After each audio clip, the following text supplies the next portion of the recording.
Hello students, आज हम स्थिर वैद्युतिकी यानी इलेक्ट्रोस्टैटिक्स के अपने 9वें लेक्चर में, अब तक हमने 8 लेक्चर अपलोड कर चुके हैं। ठीक है, 9वें लेक्चर में, स्थिर वैद्युतिकी के 9वें लेक्चर में हम आज बात करेंगे कूलाम का नियम। कूलाम का नियम, और इसे हम विद्युत बल का नियम कहेंगे। यानी कूलाम नामक साइंटिस्ट ने दो चार्ज के बीच फोर्स यानी बल को स्टडी करके, अध्ययन करके फॉर्मूला दिया था और उससे संबंधित एक नियम दिया, और नियम के आधार पर हमें एक फॉर्मूला पेश किया। ठीक है, इसीलिए इसको हम कूलाम का नियम कहते हैं। और चूंकि बल के लिए बात किया था और बल आवेश से बात कर रहा है, आवेश माने विद्युत से बात कर रहा है, इसलिए इसको बोला गया विद्युत बल का नियम। ठीक है, तो कूलाम का नियम जानने से पहले कुछ बात जान लीजिए जो जरूरी है। ठीक है, तो देखते हैं कूलाम के नियम से पहले क्या बात होगा। पहले आपका एक बात होगा बिंदु आवेश। कौन आवेश? बिंदु आवेश का चर्चा करेगा, बिंदु आवेश। ठीक है, तो आपको पता है बिंदु आवेश क्या होता है और वितरित आवेश क्या क्या है, ये सब तो पिछला लेक्चर में बात कर दी गई है। तो बिंदु आवेश किसे कहेंगे? ये आवेश, ये क्या है? बिंदु आवेश है। वैसा आवेश जिसका जिसका द्रव्यमान, आयतन, घनत्व घनत्व क्या हो? नगण्य हो। क्या हो? नगण्य हो। नगण्य हो। नगण्य माने नहीं ना, नगण्य हो। नगण्य माने एकदम ना के बराबर है। ठीक है, जैसे हम लोग अपने रिस्पेक्ट में चींटी को ना के बराबर समझते हैं, अगर चींटी कहीं पे है तो। ठीक है, तो नगण्य हो माने है, वो चीज है लेकिन हम उसको अनदेखा कर रहे हैं। क्या बोलेंगे? बिंदु आवेश कहेंगे। अच्छा, और एक बिंदु आवेश का डिफिनीशन देख लीजिए। अगर कोई आवेश दो ठो है, दो आवेश है, ठीक है, ये Q2 है और ये Q1 है, और इसके बीच का डिस्टेंस R बहुत ज्यादा है। ये दोनों आवेश, इसका आकार और इसके आकार के रिस्पेक्ट में ये दूरी क्या है? R क्या है? बहुत बड़ा है। ठीक है, इसलिए इस स्थिति में ये दोनों चार्ज क्या होगा? बिंदु आवेश होगा। ये भी बिंदु आवेश होगा और ये भी बिंदु आवेश होगा। ये भी बिंदु आवेश होगा, ये भी बिंदु आवेश होगा, और ये तो है ही बिंदु आवेश। ठीक है, और इसको इंग्लिश में बोलते हैं पॉइंट चार्ज। क्या बोलते हैं? पॉइंट चार्ज कहते हैं। ठीक, और अब दूसरा एक टर्म आएगा आपको, और दूसरा टर्म क्या आएगा? निर्वात। क्या आएगा? निर्वात। निर्वात, निर्वात एक शब्द आएगी, तो निर्वात या ये वही हम हवा कह सकते हैं। निर्वात, हवा को भी हम निर्वात कह सकते हैं, और इसका इंग्लिश होता है वैक्यूम। ठीक है, तो निर्वात क्या होता है? निर्वात मतलब आपके रूम में कुछ नहीं, केवल हवा है। निर्वात मतलब कुछ नहीं, उस जगह पे कुछ नहीं है। हवा हो सकता है, बिना हवा के तो कुछ होगा नहीं। ठीक है, तो निर्वात उसे कहते हैं। अगर आपके रूम में कोई भी सामान नहीं है, कुछ नहीं है, केवल दीवार है, दरवाजा है, सब बंद है, तो उसको हम निर्वात कहेंगे। अगर उसमें कुछ रख देते हैं तो निर्वात नहीं होगा। ठीक है, चलिए, ये दोनों टर्म जानने के बाद अब हम लोग कूलाम का नियम जानेंगे कि कूलम्ब लॉ क्या होता है। ठीक है, तो कूलम्ब लॉ क्या होता है हम लोग देखते हैं। तो कूलम्ब क्या किया था? कूलम्ब क्या किया था कि दो चार्ज, ये ले लीजिए, दो बिंदु आवेश Q1 और Q2 कहां पे लिखा हुआ है? निर्वात में रखा हुआ है, और इसके बीच की दूरी कितनी है? R है। R है, तो इस देखिए दोनों सेम चार्ज है, दोनों पॉजिटिव है, तो प्रतिकर्षण करेगा। दोनों नेगेटिव रहता तो भी प्रतिकर्षण करता, और एक पॉजिटिव और एक नेगेटिव रहेगा तो आकर्षण करेगा। यही आकर्षण और प्रतिकर्षण बल, दो आवेशों के बीच के आकर्षण और प्रतिकर्षण बल का विस्तृत अध्ययन किया कौन? कूलाम अध्ययन किया, और एक नियम दिया, और नियम के उपरांत क्या दिया हमको? फॉर्मूला दिया, जिसे हम कैलकुलेशन करते हैं विद्युत बल को। ठीक है, उसे हम कूलाम का नियम कहते हैं। ठीक है, इसके बीच में फोर्स निकाला और बोला फोर्स बराबर होता है बाबू 1/4πε0 Q1 Q2 upon R square होता है। कहां पे है? वैक्यूम में है। कहां है? निर्वात में है। कहां पे है? निर्वात में है। और कौन यूनिट में है? SI यूनिट में है। इसमें है SI यूनिट में है। ठीक है, यही बोला वो, और विशेष चर्चाएं हम करेंगे। ठीक है, तो देखते हैं क्या बोलता है। तो देखते हैं क्या बोल रहा है। क्या बोल रहा है कूलाम का नियम? कूलाम कितना नियम दिया? 3 नियम दिया। कूलाम 3 नियम दिया। तो कूलाम का पहला नियम क्या है? कूलाम का नियम, कूलाम का पहला नियम बोल रहा है। ठीक है, बात करें, इसको हम डिलीट कर दें, इसको इरेज कर देते हैं हम। देखिए, इसको हम इरेज नहीं किए हैं, Q1 और Q2 को इरेज नहीं किए हैं। ठीक है, तो क्या बोल रहा है? निर्वात में, यानी यहाँ पर कौन चीज है? निर्वात है, यहाँ पे निर्वात है, यहाँ पे हवा है या कुछ नहीं है, जो हम एक्सपेरिमेंट कर रहे हैं। ठीक है, निर्वात में आर दूरी पर, निर्वात में कितने दूरी पर?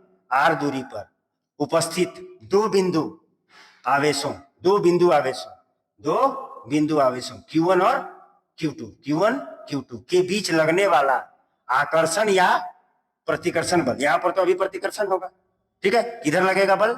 ये इसको धक्का देगा, ये इसको धक्का मारेगा, ठीक, और ये भी इसको धक्का मारेगा, और दोनों का परिमाण सेम होगा, दिशा अलग अलग होगा। दोनों न्यूटन के तीसरे नियम का पालन करेगा, परिमाण बराबर होगा, ठीक। के बीच लगने वाले आकर्षण या प्रतिकर्षण बल का परिमाण, आकर्षण या प्रतिकर्षण बल का परिमाण, आकर्षण या प्रतिकर्षण बल का परिमाण, ठीक है, आकर्षण या प्रतिकर्षण बल का परिमाण दोनों आवेशों के गुणनफल का समानुपाती होता है। दोनों आवेशों के गुणनफल का समानुपाती होता है, ठीक है। यहाँ पे माइनस प्लस लेना नहीं, अगर माइनस प्लस दिया रहता तो माइनस प्लस नहीं लेना है, ठीक है, ये है। और इसको इक्वेशन नंबर का बोल दिए 1। अगला क्या बोल दिया? Equation number 1। ये पहला नियम है, ठीक है। दो बिंदु आवेश, निर्वात में स्थित दो बिंदु आवेशों के बीच लगने वाला आकर्षण या प्रतिकर्षण का बल, अगर एक प्लस रहता और एक माइनस रहता तो बल इधर आकर्षण होता, ठीक है। अभी यहाँ पे प्रतिकर्षण हो रहा है, ठीक है। लगने वाला आकर्षण या प्रतिकर्षण का बल दोनों आवेशों के गुणनफल का बल का परिमाण दोनों आवेशों के गुणनफल का समानुपाती होता है, ठीक। दूसरा बात क्या बोलेगा? तो दूसरा बात हम आपको बता दे रहे हैं, ये बोलेगा, यानी दो बिंदु आवेशों के बीच लगने वाला आकर्षण या प्रतिकर्षण बल का परिमाण उनके बीच की दूरी का वर्ग का व्युत्क्रमानुपाती होता है। दूसरा बात देखिए, दूसरा बात क्या बोला जा रहा है? दूसरा बात देखिए, बिंदु आवेशों के बीच लगने वाले विद्युत बल का परिमाण आवेशों के बीच की दूरी के वर्ग का व्युत्क्रमानुपाती होता है। यानी ये बोल रहा है, ये बल जो है वो दूरी के वर्ग का व्युत्क्रमानुपाती होता है, और इस नियम को बोला जाता है वर्ग व्युत्क्रम नियम, वर्ग व्युत्क्रम नियम, inverse square law, inverse square law. क्योंकि वर्ग व्युत्क्रमानुपाती है, इसलिए वर्ग व्युत्क्रमानुपाती है, इसलिए वर्ग व्युत्क्रम नियम, ठीक है। और तीसरा बात बोलता है कि अगर ये चार्ज Q1 है और ये चार्ज आपने अभी Q2 बोला है और इसके बीच की दूरी कितनी है? R है, तो ये जो बल लगाएगा ये इसको धक्का मारेगा, ये जो है Q1 जो है वो Q2 को धक्का मारेगा इधर, और Q2 इसको धक्का मारेगा किधर? इधर, और ये इसी लाइन पर लगेगा, ये जो फोर्स लगेगा ना ये इसी लाइन पर लग रहा है, ये फोर्स जो है वो इसी लाइन पर लग रहा है, ये फोर्स जो है वो इसी लाइन पर लग रहा है, ठीक है, इसी लाइन पे लग रहा है। आप सोच रहे होंगे कि ऐसे घूम के लगा रहा होगा, नहीं सर, ऐसे घूम के नहीं लगाएगा, ऐसे लगा रहा होगा, नहीं सर, ये इसी लाइन पे लगेगा, ठीक है। तो क्या बोला जा रहा है? बिंदु आवेशों के बीच लगने वाला विद्युत बल हमेशा दोनों आवेशों को मिलाने वाली रेखा के अनुदिश ही लगती है, इसी रेखा पे लगेगा, किसी तरह से घूम घाम के नहीं लगेगा। ये बातें, ये नहीं हो सकता, ये वाला होगा, ये सही है, इसी लाइन पे लगेगा, ठीक है, इसी लाइन पे लगेगा। ये 3 है, और इसको हम लोग बोल देते हैं इक्वेशन नंबर कितना? 2, और उसके पहले इक्वेशन नंबर 1 था, और ये एक वर्ड में है, ये डायरेक्शन बताता है, और वो दोनों का बताएगा, इक्वेशन 1 और इक्वेशन 2 क्या बताएगा? परिमाण बताएगा, मैग्नीट्यूड बताएगा, और ये दिशा बताएगा, ठीक है। तो दोनों चीज मिल गया, परिमाण भी मिल जाएगा और दिशा भी मिल जाएगा, और बल सदिश राशि होता है, दोनों मिल गया, ठीक है। तो अब हम बात करेंगे कि इसके बाद होता क्या है। तो समीकरण 1 और 2 से अब हम सॉल्व कर रहे हैं, समीकरण 1 और 2 से, तो क्या था समीकरण 1? समीकरण 1 और 2 को एक जगह करते हैं, तो क्या हम ऐसे लिख दें? आपको समझ में आ गया, ये समीकरण 1 है, और यहां नीचे लिख दिए समीकरण 2 हो गया, क्लियर है, कोई दिक्कत नहीं। अब हम लोग जानते हैं कि SI यूनिट में ये समानुपातिक नियत का चिन्ह हटेगा तो एक कांस्टेंट लगेगा, और ये लिख दिए K Q1 Q2 upon r square, इसको बोलेंगे हम समानुपातिक नियतांक, समानुपातिक नियतांक, ठीक है। और इसको हम कूलाम नियतांक भी कह सकते हैं, कूलाम नियतांक भी कह सकते हैं, ठीक।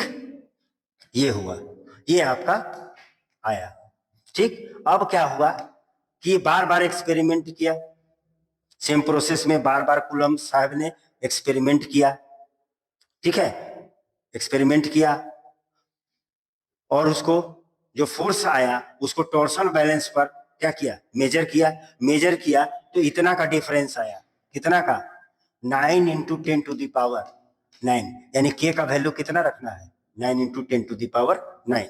तो एफ बराबर हम लिख सकते हैं, और एफ बराबर कितना, 9 into 10 to the power 9 Q1 Q2 upon r square, ये भी आप कर सकते हैं न्यूमेरिकल बनाने के लिए। अच्छा, अब प्रश्न उठा कि ये इसको एक दूसरा तरीका से लिखें, कैसे लिखें, तो वो बोला कि के बराबर आप लिख दीजिए 1/4 एप्सिलॉन नोट, और इसी को उन्होंने बोला 9 गुने 10 की पावर कितना, 9। ये एप्सिलॉन नोट क्या है, तो ये निर्वात से परमिशन मांगा, वो कौन, कूलाम, निर्वात की विद्युतशीलता, निर्वात की विद्युतशीलता इसे कहा जाता है। यानी आप ये समझ लीजिए कि कूलाम इतना जेंटलमैन था कि वो वैक्यूम से भी, निर्वात से भी परमिशन लिया कि क्या हम आपके एरिया में एक्सपेरिमेंट कर सकते हैं। और एप्सिलॉन नोट का मान होता है बाबू 8.85 इंटू 10 टू दी पावर -12, ठीक है। यहाँ जाएगा coulomb square by newton metre square, ये कहाँ से आएगा हम अभी बताएंगे, यूनिट बताएंगे, ठीक है। एप्सिलॉन नोट का मान ये होता है 8.85 इंटू 10 टू दी पावर -12। तो इसका के बराबर देख लीजिए, बैठा देते हैं तो 1/4, पाई का मान 3.14 और एप्सिलॉन नोट का मान 8.85 इंटू 10 टू दी पावर -12। जब इन्होंने इसको सोल्व किया तो लगभग कितना आया, लगभग कितना आया, 8.99 के करीब आया, और उसे ही लगभग क्या बोला गया, 9 इंटू 10 टू दी पावर 9 बोला गया। यहां से सोल्व करके वो बताया, ठीक। तो ये फॉर्मूला है, यानी फॉर्मूला हम लोग को कौन कौन आया, हम लोग को फॉर्मूला आया एफ बराबर शुरू में आया के Q1 Q2 upon r square, या इसी को हम लिखेंगे एफ बराबर 9 गुने 10 पे power 9 Q1 Q2 upon r square, और एफ बराबर 1/4 epsilon naught Q1 Q2 by r square, और एप्सिलॉन नोट है निर्वात की विद्युतशीलता, निर्वात की विद्युतशीलता, विद्युतशीलता। और इसका ये किस पर निर्भर करता है, ये यूनिट पर निर्भर करता है, मात्रक पर निर्भर करता है, मात्रक ने, हाँ, मात्रक की पद्धति पर निर्भर करेगा, किस पद्धति में आप ले रहे हैं, मात्रक की पद्धति पर निर्भर करता है, निर्भर करता है, या ये माध्यम पर निर्भर करता है, ठीक है। अच्छा, अब ये किसमें है, तो ये पूरा हो गया बाबू, कौन रूप आया, तीनों जो रूप आया, कौन रूप आया, अदिश में आया, क्योंकि तीर का निशान नहीं है, कौन रूप है, अदिश रूप है। और किसमें, किस सिस्टम में आया, एसआई पद्धति में आया, किसमें आया, एसआई पद्धति में आया, ठीक है, एसआई पद्धति में आया। और आपने कहा ये एक्सपेरिमेंट किया था, निर्वात में किया था, कहाँ किया था, निर्वात में किया है, वैक्यूम में। मीडियम में रहेगा तो कूलम का नियम, कूलम का जो फॉर्मूला होगा वो अलग होगा, और मीडियम के लिए कूलम का नियम हम लोग नेक्स्ट चैप्टर में बात करेंगे, आज हम लोग केवल वैक्यूम में बात करेंगे, ठीक है। अब यहां से प्रश्न उठता है सर कि के का, इस के का डायमेंशन का होगा, यूनिट का होगा, ये एप्सिलॉन नोट का डायमेंशन और यूनिट का होगा, ठीक है। तो हम आगे देखते हैं, फिर देखते हैं कि समानुपातिक नियतांक, समानुपातिक नियतांक के का एसआई मात्रक एवं बीमा दोनों देखते हैं, क्योंकि ये बोर्ड में पूछता है और ऑब्जेक्टिव में, कंपटीशन में भी, नीट में पूछेगा, जी मेंस में पूछेगा। तो क्या लिखे, हम लोग जानते हैं सर, एफ बराबर के Q1 Q2 upon r square, तो यहाँ क्रॉस मल्टीप्लीकेशन करेंगे तो एफ आर स्क्वायर बराबर के Q1 Q2, और तो के बराबर हो जाएगा sir F R square by Q1 into Q2। अब यूनिट की बात कर दिया जाए, तो यूनिट क्या हो जाएगा, फोर्स का होता है न्यूटन, और डिस्टेंस है r, डिस्टेंस यानी मीटर का स्क्वायर बाई Q1, और Q1 माने आवेश का मात्रा कूलम होता है, कूलम और कूलम में स्क्वायर हो गया। अब इसका डायमेंशन लिखना है सर, बीमा लिखना है, तो लिख लीजिए बीमा देखिए क्या होगा, तो बीमा हो जाएगा, बल का होता है MLT माइनस टू, MLT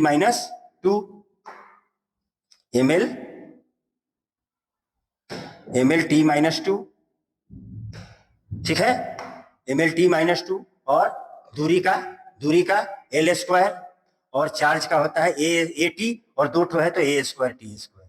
अब इसको हम लोग सॉल्व करेंगे तो M ऊपर में रह गया, ठीक है, L कितना है, 3 है, L 3 है, T स्क्वायर ऊपर जाएगा, पहले से -2 है और -2 हो जाएगा, यानी T पर पावर -4, और A पर पावर A स्क्वायर ऊपर जाकर के -2 हो जाएगा, यानी ये वाला आपका डायमेंशन हुआ, ये आपका डायमेंशन हुआ किसका, K का, ठीक है, K का डायमेंशन हो गया, और यूनिट हो गया newton metre square by coulomb square. Square को ठीक से लिख देते हैं, कूलम स्क्वायर, ठीक है। अब हम बात करते हैं एप्सिलॉन नोट। क्लियर है, यहाँ देख लीजिए, क्लियर है, ये सब बोर्ड में आता है, निकालिए, दिखाइए, या कितना होता है, ऑब्जेक्टिव में भी आ सकता है और 2 नंबर में भी। चलिए नेक्स्ट हम देखते हैं किसका निकालना है। अब बोलना है निर्वात की विद्युतशीलता,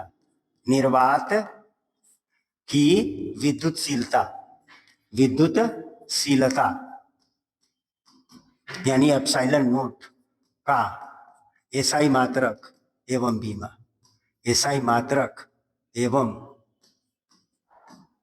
बीमा, ठीक है, ये हमको निकालना है। तो ये निकालना है तो फिर ये फॉर्मूला लिखिए, ए बराबर 1/4 pi epsilon naught Q1 Q2 upon R square. जब इसको आप यहाँ ले जाइए, गुना करिए, 4 पाई एप्सिलॉन नोट, 4 पाई क्रॉस मल्टीप्लीकेशन कर रहे हैं, 4 pi epsilon note FR square बराबर Q1 Q2, ठीक है। तो हमको एप्सिलॉन नोट चाहिए, तो हो जाएगा Q1 Q2 by FR square लिख दीजिए। 4 पाई का कोई मात्रक और बीमा नहीं होता है, उसको लिखने का कोई जरूरी नहीं है। क्या ये जस्ट के का उल्टा आया है, तो आप लिख सकते हैं direct coulomb square by newton metre square, यानी जो के का डायमेंशन होगा उसी का उल्टा ये होगा, और इसका उल्टा के का होगा, यानी ये आपका हो गया कौन चीज, मात्रक। कौन मात्रक, एसआई मात्रक। क्या होगा देख लीजिए, coulomb square by newton metre square, और डायमेंशन जस्ट उसका उल्टा होगा, तो डायमेंशन कर लीजिए, ए स्क्वायर ऊपर में, टी स्क्वायर ऊपर में, दो ठो है इसलिए स्क्वायर, नीचे एफ का होता है MLT माइनस टू, जस्ट उसका उल्टा होगा L स्क्वायर, तो M कहाँ चला जाएगा, ऊपर में जाके माइनस हो जाएगा, L 3 ठो ले जाके ऊपर में क्या कर दीजिए माइनस, T ऊपर में जाके प्लस हो जाएगा, T पर पावर 4, और A स्क्वायर पहले से है, ये इसका डायमेंशन हुआ। तो एप्सिलॉन नोट का मात्रक और डायमेंशन K का मात्रक और डायमेंशन से उल्टा होता है, ठीक है, अपोजिट माने नीचे का ऊपर, ऊपर का नीचे होता है, ये माथा में रख लीजिए, इसका मतलब एक को आपका याद रहेगा तो दूसरा का ऑटोमेटिक याद हो जाएगा, ठीक है। तो ये रही बात एसआई यूनिट में। अब बोलेगा कि सर सीजीएस यूनिट में बताइए कूलम का नियम, ठीक है, कूलम का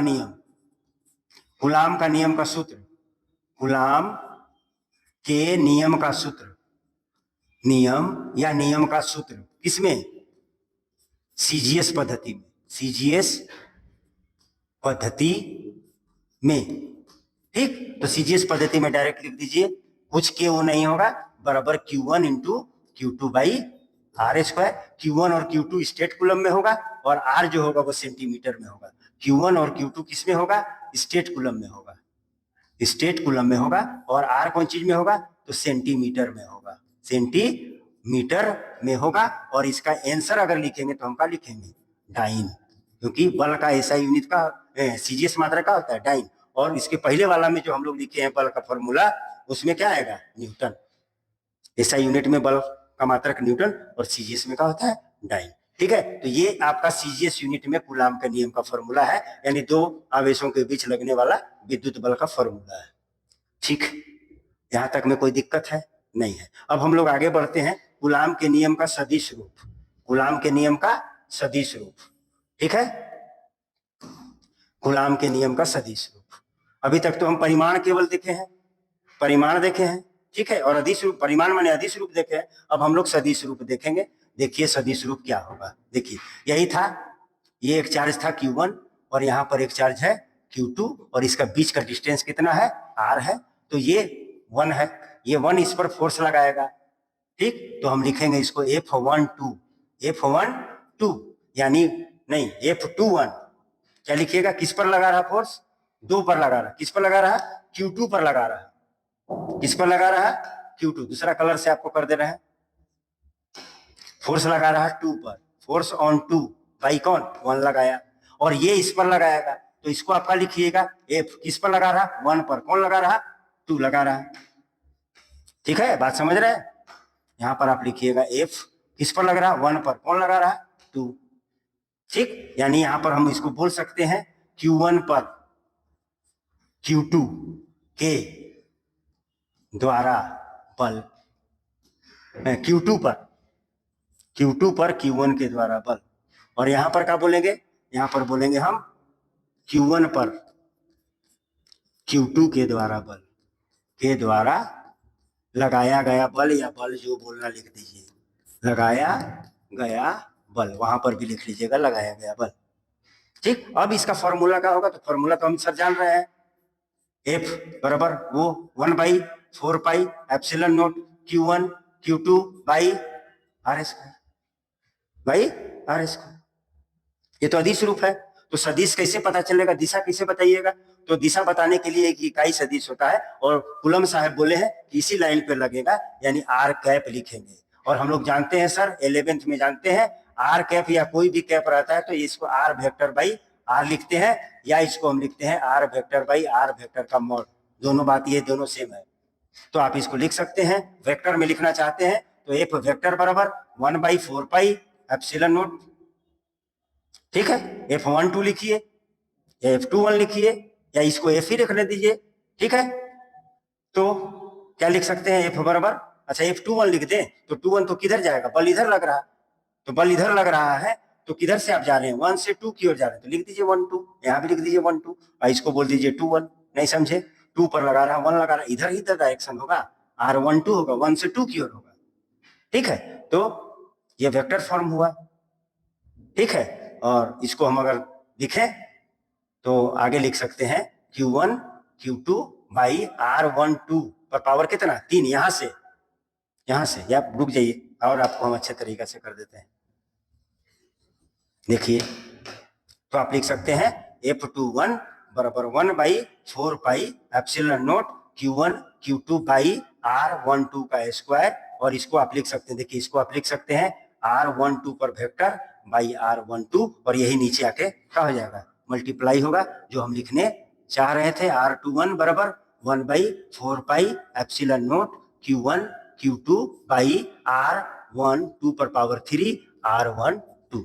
ये हुआ फाइनल, ये आपका फाइनल फॉर्मूला हुआ किसका, F21 का। तो अगर F21 पॉजिटिव है तो F12 नेगेटिव होगा, तो आप बिना देखे आप लिख सकते हैं F12 बराबर क्या लिख दीजिएगा, माइनस होगा 1/4 pi epsilon not Q1 Q2 by, किधर से आ रहा, इधर से आ रहा, यानी 2 से 1 आ रहा, तो R21 पर पावर Q R21 देख लीजिए। उसी तरह से जैसे उसको लिखे हैं, अब बारी बारी वो नहीं करेंगे, ये लिख देंगे डायरेक्ट, इसको देख करके लिख दिए, ठीक। अगर ये पॉजिटिव है तो ये नेगेटिव है, और यहां से साबित हो गया, यहां से क्या साबित हो गया, यहां से साबित हो गया कि F21 का मैग्नीट्यूड का है, बराबर है किसके, F12 से, लेकिन डायरेक्शन क्या है, ऑपोजिट है, डायरेक्शन ऑपोजिट है। इसका मतलब ये कूलाम का बल जो है, विद्युत का बल जो है, दो आवेशों के बीच जो बल है, वो न्यूटन के तीसरे नियम का पालन करता है। सब चीज सीखते जाइए, न्यूटन के तीसरे नियम का पालन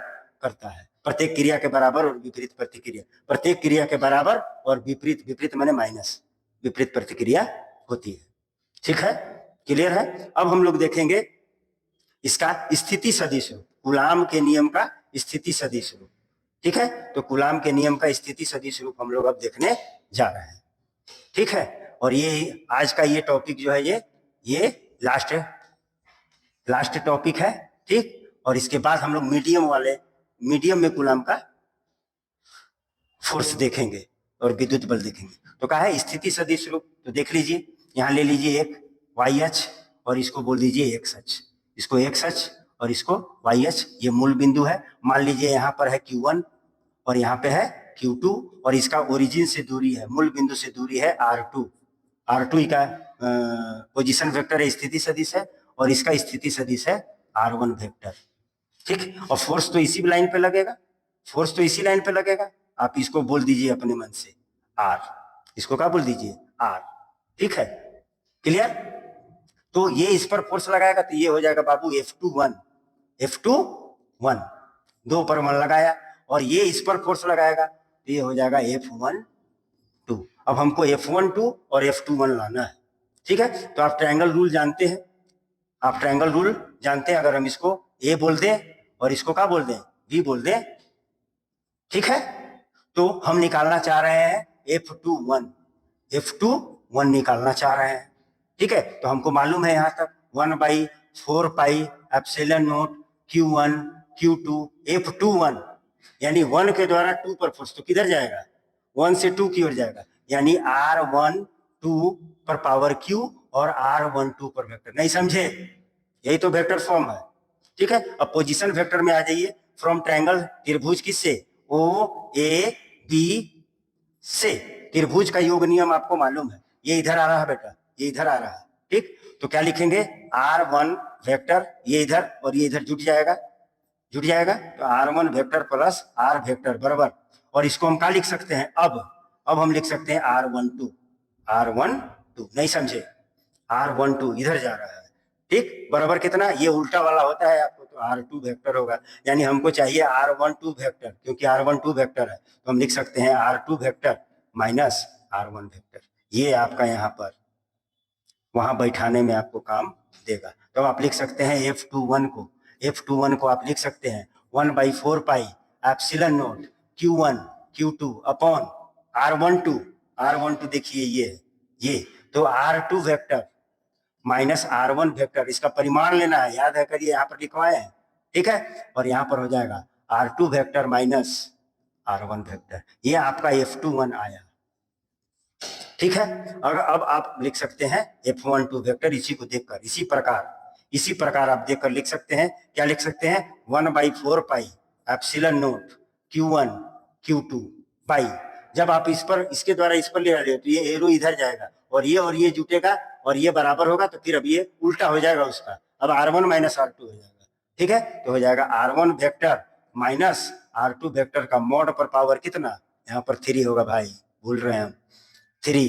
ठीक है, देख लिए हम, R1 vector minus R2 vector, ये आपका F12 आया और ये F21 आया। अगर ये पॉजिटिव होगा तो ये नेगेटिव है, ये नेगेटिव हुआ तो पॉजिटिव, और न्यूटन का तीसरा नियम का पालन करेगा। ठीक है, तो ये हमारा रहा, क्या रहा, ठीक है, देख लीजिए एकदम सटीक हम लोग कर चुके हैं।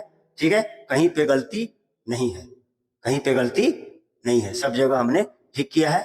चलिए अब आपको हम बताते हैं कि हमने क्या पढ़ा। तो हमने ये पढ़ा, हमने पढ़ा कूलाम का नियम, कूलाम का नियम, और ये हमारा लेक्चर नंबर 9 या पार्ट 9 था स्थिर वैद्युतिकी का। और कूलाम का नियम हम आपको पूरा अच्छा तरह से समझा दिए। जब न्यूमेरिकल बनाना होगा तो F बराबर 9 × 10⁻⁹ Q1 Q2 बाई R² होगा। ठीक है, या F बराबर K Q1 Q2 by R², K का यूनिट और डायमेंशन सब निकालें। ठीक, या हम लिख सकते हैं F बराबर 1/4 pi epsilon not Q1 Q2 by R²। Epsilon not का भी हमने यूनिट और डायमेंशन निकाल लिया। ठीक है, CGS यूनिट में भी लिख लिए और SI यूनिट में भी लिख लिए फोर्स का। ठीक है, वेक्टर फॉर्म भी लिए और स्केलर फॉर्म भी लिए, सदिश रूप भी लिखे, अदिश रूप भी लिखे, स्थिति सदिश रूप भी लिखे।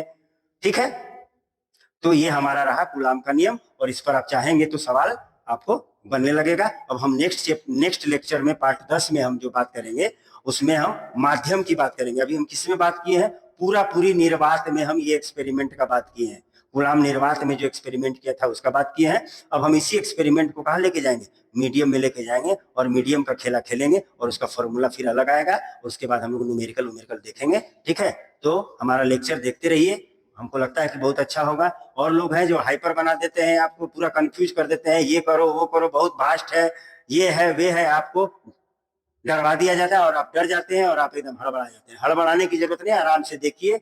ठीक है, हमारे चैनल को लाइक कीजिए, सब्सक्राइब कीजिए और शेयर कीजिए। धन्यवाद।